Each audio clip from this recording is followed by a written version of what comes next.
أعوذ بالله من الشيطان الرجيم بسم الله الرحمن الرحيم يا معشر الجن والإنس إن استطعتم أن تنفذوا من أقطار السماوات والأرض فانفذوا لا تنفذون إلا بسلطان فبأي آلاء ربكما تكذبان يرسل عليكما شواظ من نار ونحاس فلا تنتصران فبأي آلاء ربكما تكذبان فإذا انشقت السماء فكانت وردة كالدهان فبأي آلاء ربكما تكذبان.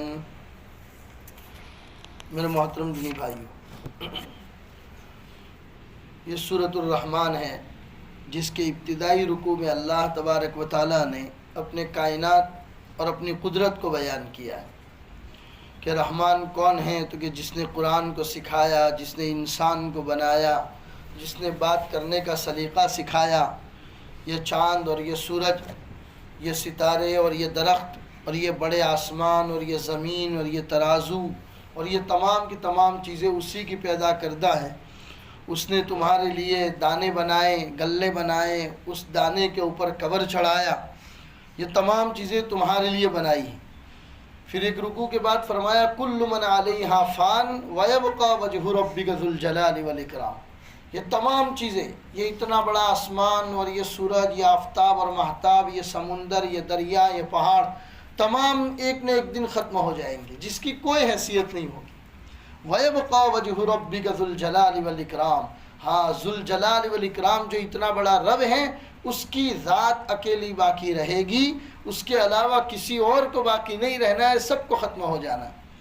میں نے کل بتایا تھا کہ ملک الموت جو لوگوں کی روح قبضہ کرتے ہیں ان کو بھی موت آنی. اسرافیل جو سور پھونکیں گے جن کی وجہ سے قیامت برپا ہوگی ان کو بھی موت آنی. اللہ کے علاوہ کوئی بھی اس کے اندر نہ باقی رہے گا، نہ زندہ رہے گا، نہ کوئی چیز رہے گی. اسی کو اللہ نے فرمایا یسألہ من فی السماوات والارض. آسمان اور زمین اور اس کے بیچ کی تمام چیزیں اگر سوال کرتے ہیں تو وہ اللہ ہی سے کرتے ہیں. کل یوم ہوا فی شأن. اللہ کی ہر وقت ایک الگ شان ہوتی. ایک ہی وقت میں وہ کبھی کسی کو عزت دے رہا ہے تو کسی کو ذلیل کر رہا ہے، اس کی شان ہے. کبھی کسی کو تندرستی دے رہا ہے تو کسی کو بیماری میں مبتلا کر رہا ہے. کسی کے گھر کے اندر شہنائیاں بجواتا ہے تو اسی کے گھر کسی دوسرے کے گھر میں ماتم ہو جاتا ہے. یہ تمام اس کی ایک الگ الگ شان ہے. کل یوم ہوا فی شأن فبأی آلاء ربکما تکذبان. تم اپنے رب کی کون کون سی نعمتوں کو جھٹلاؤ گے؟ کتنی نعمتیں تمہارے اوپر ہیں. سنفرغ لکم ایھا الثقلان فبأی آلاء ربکما تکذبان. اس کے بعد جنات اور انسانوں کو اللہ فرماتے ہیں کہ اے جنات اور انسانوں کی جماعتوں، ان استطعتم ان تنفذوا من اقطار السماوات والارض. اگر تم میں اتنی طاقت ہے کہ تم اللہ سے بچ کر آسمان اور زمین کے کناروں سے باہر نکل جاؤ، فانفذوا، تو جاؤ، نکلو. دیکھتے ہیں کہ بھاگ کے کہاں جاتے ہو. آسمان اور یہ زمین جو اتنی پھیلی ہوئی ہے اور اتنا بڑا آسمان، اس کے کناروں کے باہر نکل کر زمین جہاں ختم ہوتی ہے، آسمان جہاں ختم ہوتا ہے، وہاں اگر کوئی جگہ ہے اور وہاں پر تم جا سکتے ہو، وہاں پہنچ کر تم اپنے آپ کو اللہ کے حساب سے بچا سکتے ہو، فانفذوا، تو جاؤ. لا تنفذون الا بسلطان. اللہ کی مدد کے بغیر تم کچھ نہیں کر سکتے. فبأی آلاء ربکما تکذبان. اب بتاؤ کہ تم اپنے رب کی کون کون سی نعمتوں کو جھٹلاؤ گے. اب اس کے بعد سے لے کر ایک رکوع پورا ہوتا ہے وہاں تک اللہ تبارک و تعالیٰ نے نافرمانوں کا تذکرہ کیا ہے. جو نافرمان ہیں، اللہ کی نہیں مانتے ہیں، ان کو کل قیامت کے دن کیسے حساب دینا پڑے گا، ان کے حق میں سزا کے فیصلے کیا ہوں گے، اور اللہ ان کو جہنم کے اندر کن کن چیزوں سے ان کی مہمان نوازی کرے گا، ان تمام چیزوں کا اللہ نے یہاں پر تذکرہ کیا ہے. چنانچہ فرمایا یرسل علیکما شواظ من نار. یرسل علیکما شواظ من نار. تم پر آگ کا شعلہ اور تانبے کے رنگ کا دھواں چھوڑا جائے. یعنی دو طرح کی چیزیں ہیں جہنم کے اندر. ایک تو ایسی آگ اللہ نے پیدا کر کے رکھی ہے کہ جس میں صرف شعلہ ہی شعلہ ہے، چنگاریاں ہی چنگاریاں ہیں، اس میں دھواں نام کا بھی نہیں۔ اسی کو انہوں نے کہا یرسل علیکما شواظ من نار، آگ کی چنگاریاں، آگ کے شعلے بھڑکتے ہوئے تمہارے سامنے ہوں گے، اور ونحاس، اور ایک ایسا دھواں ہوگا کہ جس میں آگ نہیں ہوگی۔ اللہ نے ایک آگ ایسی بنا رکھی ہے کہ جس میں کوئی دھواں نہیں ہے، صرف شعلے ہی شعلے ہیں، جس میں چنگاریاں ہی چنگاریاں ہیں، اور اللہ نے ایک دھواں ایسا بنا رکھا ہے کہ جس کے اندر کوئی آگ نہیں ہے، اسی کے اندر تمہیں ڈالا جائے گا۔ فلا تنتصران، پھر تم اپنا بچاؤ بھی نہیں کر سکتے، وہاں پر تم اپنا بچاؤ بھی نہیں کر سکتے ہو۔ فَبِأَيِّ آلَاءِ رَبِّكُمَا تُكَذِّبَانِ، اب بتاؤ کہ تم اپنے رب کی کون کون سی نعمتوں کو جھٹلاؤ۔ یا آگے، اور قرآن کریم میں دوسری جگہ پر 28ویں پارے میں اللہ نے جہاں پر فرمایا کہ ایمان والو تم اپنے آپ کو اور اپنے گھر والوں کو جہنم کی آگ سے بچاؤ۔ یا ایھا الذین آمنوا قوا انفسکم واہلیکم نارا وقودها الناس والحجارۃ علیہا ملائکۃ غلاظ، جس آگ کو بھڑکایا جائے گا، جس آگ کا ایندھن کون ہوگا، تو کہتے ہیں یہی جنات اور یہی انسان ہوں گے۔ انہی انسانوں کو ڈال کر اللہ تبارک و تعالیٰ اس آگ کو بھڑکائیں گے۔ اس آگ سے اپنے آپ کو اور اپنے گھر والوں کو بچاؤ، یہ قرآن کریم میں اللہ نے فرمایا۔ چنانچہ رابعہ بصریہ کے بارے میں آتا ہے، رابعہ بصریہ کا نام آپ نے سنا ہوگا، بہت بڑی اللہ کی ولیہ تھی، بہت بڑی اللہ کی ولی تھی۔ کہتے ہیں کہ ایک مرتبہ تندور کے پاس بیٹھی ہوئی ہے، روٹی بنا رہی ہے یا روٹی بن رہی ہے، وہاں پر تندور کے پاس بیٹھی ہوئی ہے۔ تندور کے اندر جب لکڑا ڈالا جاتا ہے تو آگ فوراً اس لکڑے کو پکڑتا ہے اور اس کو تیز تیز جلانا شروع کر دیتا ہے۔ بس یہ منظر کو دیکھ کے زور زور سے رونا شروع کر دی۔ لوگوں نے پوچھا رابعہ بصریہ سے کہ آپ کیوں رو رہی ہے، آخر کیا بات ہے، کس چیز نے آپ کو پریشان کر رکھا ہے؟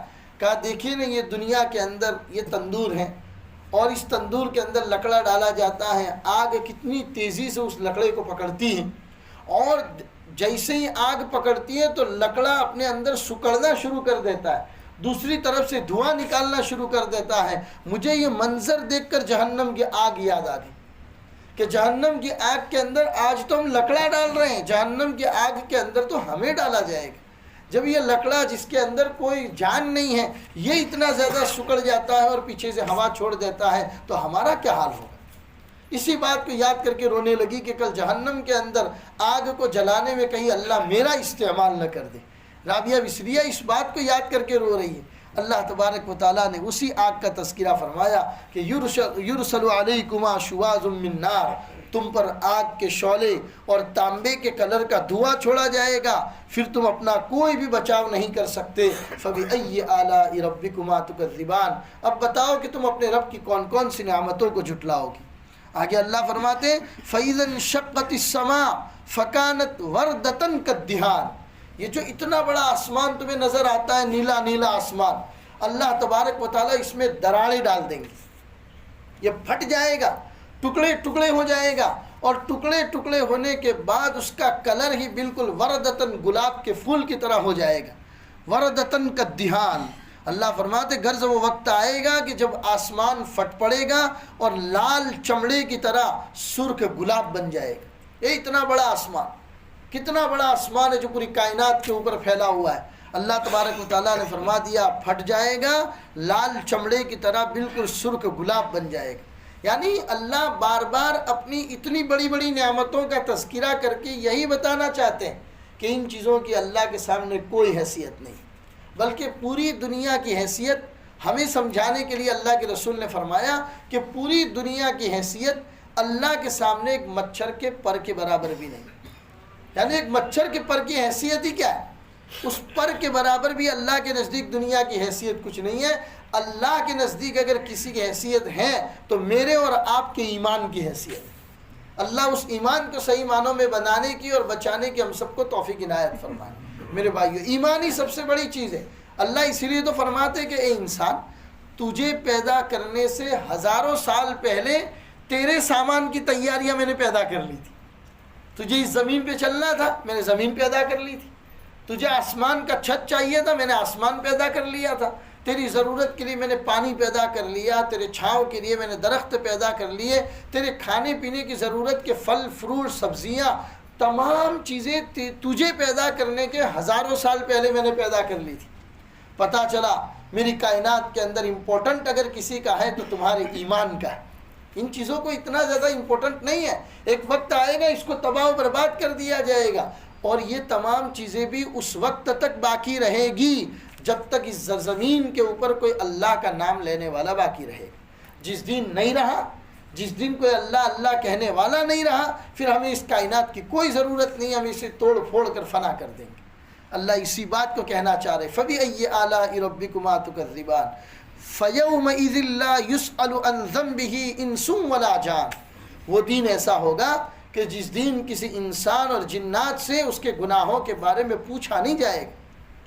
اللہ فرماتے ہمیں پوچھنے کی ضرورت نہیں ہے. جب سے تمہیں پیدا کیا، جب سے تم بالغ ہوئے، جب سے تم نے ہوش سنبھالا، ہم نے تمہارے اوپر ہمارے 2 فرشتے کرامن اور کاتبین کو لگا دیا ہے. ہمارے 2 فرشتے تمہارے اچھے اعمال اور برے اعمال تمام چیزوں کو لکھتے رہتے ہیں. تمہارے دفاتر، تمہارے بڑے بڑے دفتر ہمارے پاس موجود ہیں. ہمیں تمہیں پوچھنے کی کوئی ضرورت نہیں. کیوں؟ اس لیے کہ قرآن کریم میں ایک جگہ پر اللہ تبارک و تعالیٰ فرماتے ہیں کہ ایک انسان، اللہ اس کو پوچھے گا کہ دنیا کے اندر تجھے ہدایت کا راستہ دکھانے کے لیے ہم نے نبی بھیجے تھے، کیا تیرے پاس نبی آئے اور تجھے دین کی باتیں بتائی؟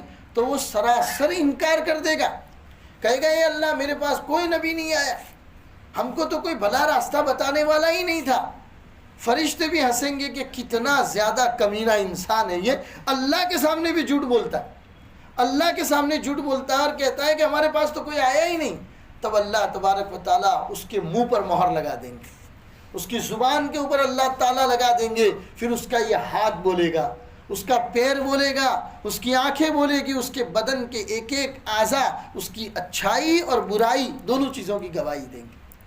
تو اللہ فرماتے ہیں ہمارے پاس سب کچھ ہے، نامہ اعمال بھی لکھے ہوئے ہیں. وہ آدمی نامہ اعمال کا بھی انکار کر دے گا، کہے گا اللہ یہ جھوٹ لکھا ہے، میں نے ایسا کوئی گناہ کیا ہی نہیں.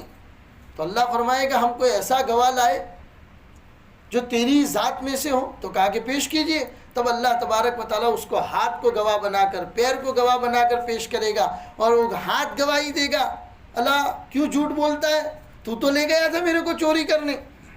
اور دوسرا کہے گا ارے تو لے گیا تھا مجھے زنا کروانے کے لیے، تو لے گیا تھا مجھے غلط کام کروانے کے لیے.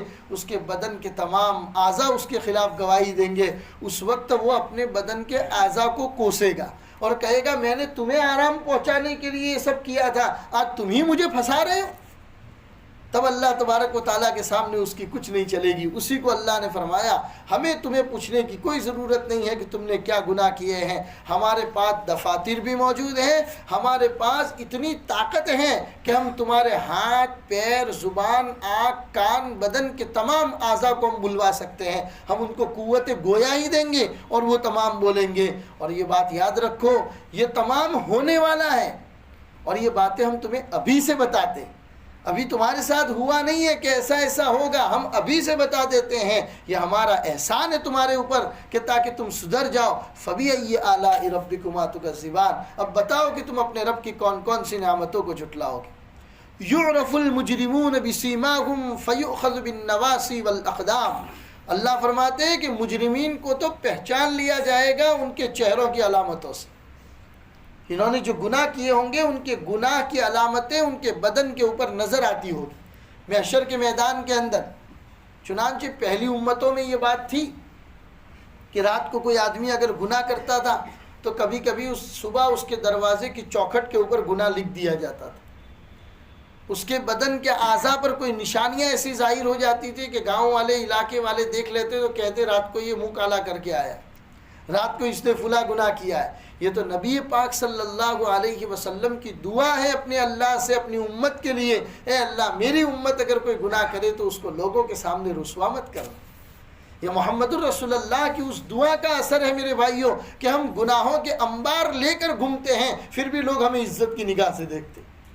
اس اللہ نے ستاری کا معاملہ کر رکھا ہے، اس اللہ نے ہمارے اوپر پردے کا معاملہ کر رکھا ہے محمد الرسول اللہ صلی اللہ علیہ وسلم کی دعا کی وجہ سے. درود شریف پڑھ لیجئے ایک مرتبہ. ہاں اللہ اس نبی کے اوپر لاکھوں درود و سلام نازل فرمائے کہ جس نے امت کا اتنا خیال کیا کہ اے اللہ میری امت اگر کوئی گناہ کر دے تو اس کو لوگوں کے سامنے رسوا مت کرنا۔ یہ اسی دعا کا اثر ہے میرے بھائیوں کہ کتنے گناہوں کے انبار لے کر گھومتے ہیں، پھر بھی اللہ تبارک و تعالیٰ نے سفید کپڑے کا یہ لبادہ اڑا رکھا ہے اور لوگ عزت کی نگاہ سے دیکھتے ہیں، ورنہ گناہ اگر وہ ظاہر کرنے پر آ جائے تو لوگ ہماری طرف تھکنا بھی گوارا نہ کریں۔ یہ صورتحال ہے ہماری تو اللہ فرماتے ہیں یہ تو دنیا میں ہے کہ دنیا میں تم لوگوں کو دھوکہ دے دیتے ہو اچھے کپڑے پہن کر اور اچھی باتیں بول بول کر، لیکن کل قیامت کے دن کیا کرو گے؟ تمہارے گناہ علامت کی شکل میں تمہارے چہروں سے ظاہر ہوں گے، اور سدھر جاؤ۔ یہ باتیں ہم ابھی سے تمہیں بتا دیتے ہیں، یہ ہماری نعمت ہے۔ فَبِأَيِّ آلَاءِ رَبِّكُمَا تُكَذِّبَانِ، اور اس کے بعد کہا جائے گا هَذِهِ جَهَنَّمُ الَّتِي يُكَذِّبُ بِهَا الْمُجْرِمُونَ، ارے یہی تو وہ جہنم ہے جس جہنم میں تمہیں ڈالا جا رہا ہے، یہی تو وہ جہنم ہے کہ جس کا دنیا میں مجرمین لوگ انکار کرتے تھے، اور آج یطوفون بینہا وبین حمیم آن، آج اسی جہنم کے چاروں طرف یہ چکر لگائیں گے، وبین حمیم آن، اور اس کا کھولتا ہوا گرم پانی وہیں ان کے پاس میں ہوگا، وہیں پر ان کا ٹھکانہ ہوگا، جس جہنم کا یہ دنیا کے اندر انکار کیا کرتے تھے۔ تو یہ تو قرآن کریم کے سورہ رحمان میں یہاں پر تذکرہ کیا، اور گزشتہ رات جو آپ نے تراویح پڑھی اس تراویح کے اندر جو سورہ الحاقہ آپ نے پڑھی ہے اس میں اللہ تبارک و تعالیٰ کیا فرماتے ہیں؟ کل قیامت کے دن جب ان کا نامہ اعمال ان کے بائیں ہاتھ میں ملے گا تب یہ سمجھ جائیں گے کہ بیڑا غرق ہو چکا ہے۔ وَأَمَّا مَنْ أُوتِيَ كِتَابَهُ بِشِمَالِهِ فَيَقُولُ يَا لَيْتَنِي لَمْ أُوتَ كِتَابِيَهْ، جب نامہ اعمال بائیں ہاتھ میں ملے گا تو فوراً وہ کہے گا لَمْ أُوتَ كِتَابِيَهْ، کاش کہ مجھے اپنا نامہ اعمال ملتا ہی نہیں، وَلَمْ أَدْرِ مَا حِسَابِيَهْ، کاش کہ میرا حساب کوئی جانتا ہی نہیں، یا لَيْتَهَا كَانَتِ الْقَاضِيَةَ، کاش کہ میرا قصہ پہلے ہی ختم ہو چکا ہوتا، میرا قصہ لوگوں کے سامنے یہاں آتا ہی نہیں۔ ما اغنا عنی مالیہ، میرے مال نے، دنیا میں بڑا مال جمع کیا تھا، سوچتا تھا کہ یہی مال کل قیامت کے دن مجھے بچائے گا، ما اغنا عنی مالیہ، میرے مال نے مجھے ذرہ برابر فائدہ نہیں دیا، ہلک عنی سلطانیہ، میری زبردست حکومت میری ختم ہو گئی، جس کے اوپر میں اترا کر لوگوں پر ظلم و ستم کیا کرتا تھا، میرا وہ داؤ، میرا دبدبا، میری سلطنت، میری حکومت سب ختم ہو گئی، اور اللہ کی طرف سے اعلان ہوگا خذو، پکڑو اس کو، فغلو، اس کے گلے کے اندر توق ڈالو، ثم الجحیم صلو، پھر جہنم کے اندر اس کو گھسیٹ کر لے جاؤ، اور اتنا ہی نہیں، ثم فی سلسلۃ ذرعها 70 ذراعا فاسلکو، ایسی زنجیر کے اندر اس کو جکڑو کہ جو زنجیر تقریباً 70 گز لمبی ہوگی، ایسی 70 گز زنجیر کے اندر اس کو، اور وہ بھی آگ کی زنجیر ہوگی میرے بھائی۔ دنیا کے اندر جو لوہے کی زنجیریں ہوتی ہے وہ زنجیریں نہیں، جہنم میں تو باتیں صرف آگ آگ اور آگ ہیں، اس کے علاوہ اور کچھ نہیں۔ کہتے ہیں کہ جو دھواں اٹھے گا نا وہ بھی آگ کا تیار کیا ہوا دھواں ہوگا، کھولتا ہوا جو پانی ہوگا نا وہ پانی نہیں ہوگا، وہ کھولتی ہوئی ایک آگ ہوگی۔ جہنم میں آگ ہی آگ ہے، اس کے علاوہ اور کچھ نہیں ہے۔ چنانچہ اسی کو اللہ فرماتے ہیں کہ ان کو پکڑا جائے گا، ان کے گلے میں توق ڈالا جائے گا، پھر گھسیٹ کر ان کو جہنم کی طرف لایا جائے گا، اور ایسی لمبی زنجیر جو 70 گز لمبی ہوگی، اس زنجیر کے اندر ان کو گھسیٹ کر اللہ فرمائے گا فسلکو، ان کو داخل کرو۔ اور ان کے ساتھ ایسا سلوک کیوں کیا جا رہا ہے؟ انہو کان لا یؤمن باللہ العظیم، یہ لوگ اللہ عظیم پر ایمان نہیں رکھتے۔ اللہ جو اتنی زبردست ذات ہے، اللہ جو اتنا بڑا ہے، اس اللہ کے اوپر ان کو ایمان نہیں تھا۔ جب اللہ پر تمہارا ایمان نہیں ہے تو اس اللہ کی نعمتیں تمہارے کس کام کی؟ جاؤ پھر اللہ نے پیدا کی اس جہنم کے اندر، انہو کان لا یؤمن باللہ العظیم۔ اللہ فرماتے، دھیان سے سننے کی چیز ہے میرے بھائیوں، کہ ان کے ساتھ ایسا سلوک کیوں کیا جائے گا؟ گناہ کیا ہے ان کا؟ پہلا گناہ یہ ہے کہ یہ اللہ پر ایمان نہیں رکھتے تھے۔ دوسرا گناہ کیا ہے؟ وَلَا يَحُضُّ عَلَىٰ طَعَامِ الْمِسْكِينِ، یہ مسکین کو کھلانے پر ابھارتے نہیں تھے۔ سینٹینس پہ غور کرنا، اللہ یہ نہیں فرما رہے کہ یہ غریبوں کو نہیں کھلاتے تھے، یہ نہیں کہہ رہا ہے۔ غریبوں کو تو نہیں کھلانا یہ تو برا ہے ہی ہے، غریبوں کو کھلانے پر ابھارتے بھی نہیں تھے۔ یعنی چلو تمہارے پاس دینے کے لیے کچھ نہیں ہے لیکن کسی اور کے پاس تو ہے، آپ زبان ہلا کر دو باتیں تو بول سکتے ہو کہ میرے بھائی وہ فلاں مستحق آدمی ہے، تجھے اللہ نے دیا ہے، 2 روپیہ تو اس کے اوپر خرچ کر دے گا تو تیری آخرت بن جائے گی اور تیری آخرت بگڑنے سے سنور جائے گی۔ تو نہ بولنا یہ بھی بہت بری بات ہے میرے بھائیوں. یہ بات سنیے گا، دھیان سے سنیے گا کہ کسی کو اچھائی کے اوپر نہ ابھارنا یہ بھی بہت بری بات ہے. لہذا ولا یحض علی طعام المسکین، یہ مسکین کو کھلانے پر ابھارتے نہیں تھے. اور ضرورت مند کی ضرورتوں میں کام آنا کتنی بیماریوں سے اللہ حفاظت فرما دیتا ہے. آج میں حضرت مولانا ڈاکٹر اسرار صاحب کا ایک چھوٹی سی بیان ویڈیو کلپ سن رہا تھا. انتقال کر چکے پڑوسی ملک کے تھے. انہوں نے بتایا کہ میں شکاگو جایا کرتا تھا تو ایک آدمی کے گھر وہاں پر رکا کرتا تھا. وہ آدمی ہمارے علاقے کا، ہمارے گاؤں کا تھا، لیکن وہیں پر رہتا تھا. میں جاتا تھا تو وہیں پر اس کی ملاقات ہو جاتی تھی. اس کی پیدائش یہاں ہوئی تھی لیکن ہوش سنبھالنے سے پہلے ماں باپ کے ساتھ شکاگو چلا گیا تھا. پھر وہ کبھی اپنے ملک واپس آیا ہی نہیں تھا. ایک دن اس کا فون آیا میرے اوپر اور کہنے لگا کہ حضرت بیماریوں نے گھیر رکھا ہے، کینسر کی بیماری ہے اور نہ معلوم اس بدن کے اندر کتنی بیماریاں جس نے مجھے گھیر رکھا ہے. سوچتا ہوں کہ مرنے سے پہلے اپنے وطن جاؤں، آپ جیسے لوگوں سے ملاقات کروں. تو میں آ رہا ہوں، میرے رکنے کا، کھانے پینے کا انتظام کر دیجئے گا. تو ڈاکٹر اسرار صاحب فرماتے ہیں کہ میں نے ان کو کہا کہ بالکل آئیے، ہم آپ کا بہترین ویلکم کریں گے، آپ کے بہترین رکنے کا انتظام کریں گے. چنانچہ وہ آدمی آیا. ڈاکٹر صاحب کہتے ہیں کہ میں تو شہر میں رہتا تھا، اس آدمی کا اوریجنل وطن تو گاؤں تھا.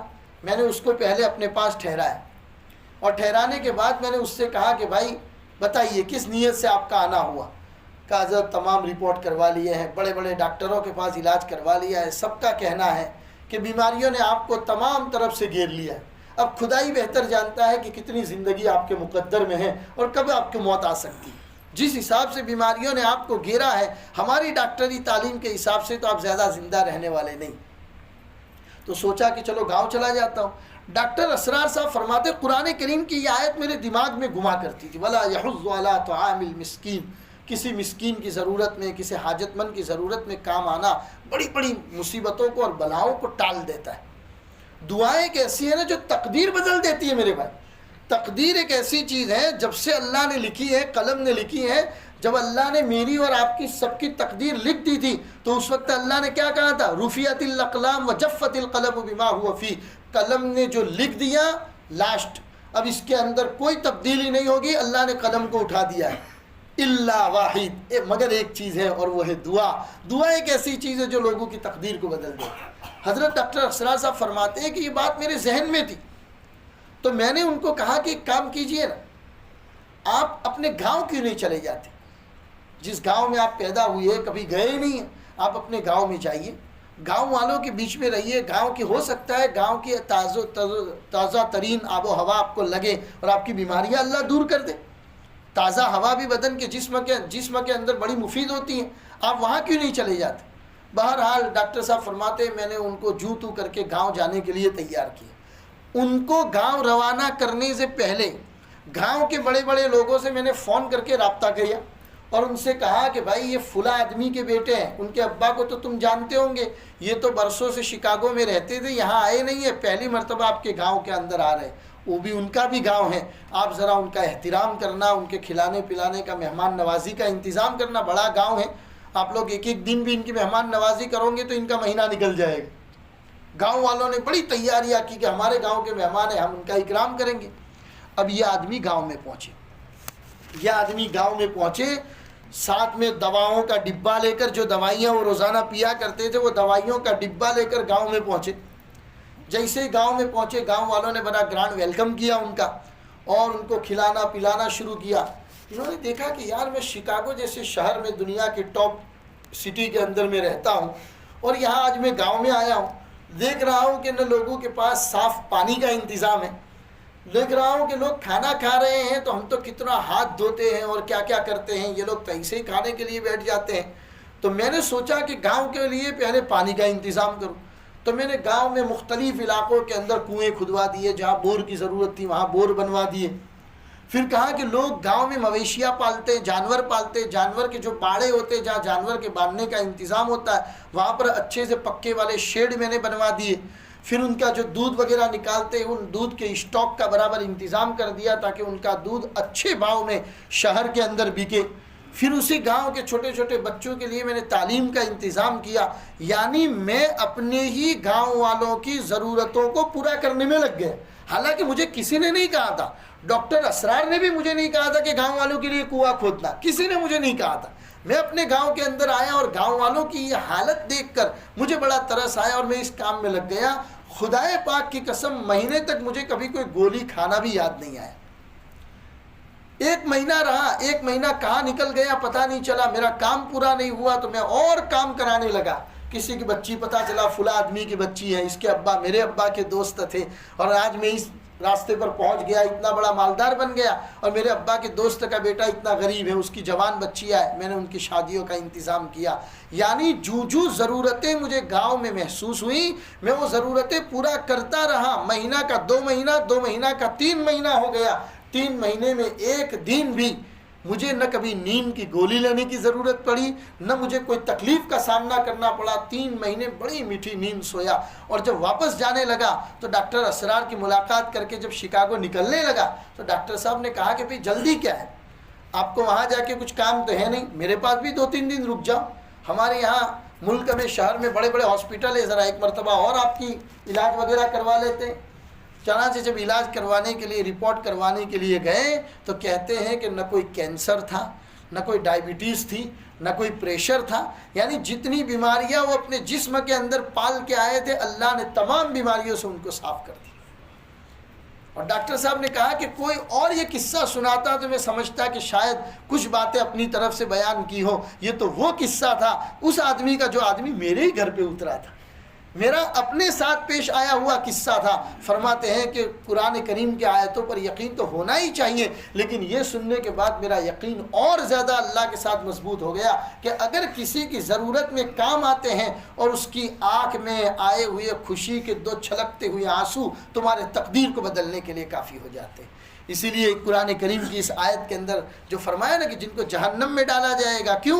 اللہ پر ایمان نہیں رکھتے تھے، مساکین کو کھلانے کے اوپر ابھارتے نہیں تھے. فَلَيْسَ لَهُ الْيَوْمَ هَاهُنَا حَمِيمٌ، چنانچہ یہاں پر آج ان کے لیے گرم پانی کے علاوہ کچھ نہیں ہوگا. وَلَا طَعَامٌ إِلَّا مِنْ غِسْلِينٍ، غسلین ان کو کھانے کو ملے گا. غسلین کہتے ہیں کہ جہنمیوں کے زخم سے نکلنے والا پیپ اور خون جو ہوگا وہی ان کو پینے کے لیے ملے گا. لا یأکلہ الا الخاطئون، جو خاطی اور گنہگار لوگ ہیں ان کے علاوہ کوئی اس کو کھا بھی نہیں سکے گا اور کھانا بھی نہیں ہوگا. سورہ رحمان کے اندر یہی باتوں کا اللہ تبارک و تعالیٰ نے تذکرہ کیا کہ دنیا میں تو یہ مانتے نہیں تھے، آج جہنم ان کے سامنے آ گئی. یطوفون بینہا و بین حمیم آن، اسی جہنم اور جہنم کے اندر تیز آگ ہوگا، اسی کے بیچ میں یہ لوگ چکر لگائیں گے. اللہ فرماتے ہیں یہ بعد میں ہونے والا ہے، ابھی تمہارے ساتھ ہوا نہیں ہے، اس سے پہلے ہم آپ کو بتا دیتے ہیں، یہ ہمارا احسان ہے. فَبِأَيِّ آلَاءِ رَبِّكُمَا تُكَذِّبَانِ، اب بتاؤ کہ تم اپنے رب کی کون کون سی نعمتوں کو جھٹلاؤ. یہ جہنمیوں کا تذکرہ کیا. میں نے پہلے ہی آپ کو بتایا تھا کہ خدا کا نظام ہے کہ اللہ جب بھی کسی نافرمانوں کی سزاؤں کا تذکرہ کرتے ہیں اللہ فوراً جنت کی نعمتوں کو بھی بیان کرتے ہیں تاکہ میرے بندے مایوس نہ ہو جائے کہ یار گناہ کر دیا تو اتنی بڑی بڑی سزائیں ہوگی ہمارے لیے. اللہ فوراً کتنا غفور الرحیم ہے وہ اللہ اپنے بندوں پر کہ فوراً اس کے بعد جنت اور جنت کی نعمتوں کا تذکرہ کرتا ہے کہ یہ تو نافرمانوں کے لیے ہے، لیکن یاد رکھو اگر اللہ کی چاہی زندگی گزار لی، من چاہی نہیں اللہ کی چاہی زندگی اگر گزار لی تو پھر نعمتیں بھی اللہ کی تمہاری ایسی انتظار کر رہی ہیں. اللہ ہمیں بھی دنیا کے اندر اس کی چاہت کے مطابق زندگی گزارنے کی توفیق عطا فرمائے، اس کی رضا اور اس کی پسند والے اعمال کرنے کی توفیق عطا فرمائے اور اس کے ناراضگی والے کاموں سے اللہ ہم سب کی حفاظت فرمائے. آگے پھر انشاءاللہ جنت اور جنتیوں کا تذکرہ ہے. اللہ تبارک و تعالی ہمیں بھی ان جنت الفردوس میں شامل ہونے والوں میں بنائے. وصلی اللہ علی النبی الکریم وعلی آلہ واصحابہ اجمعین برحمتک یا ارحم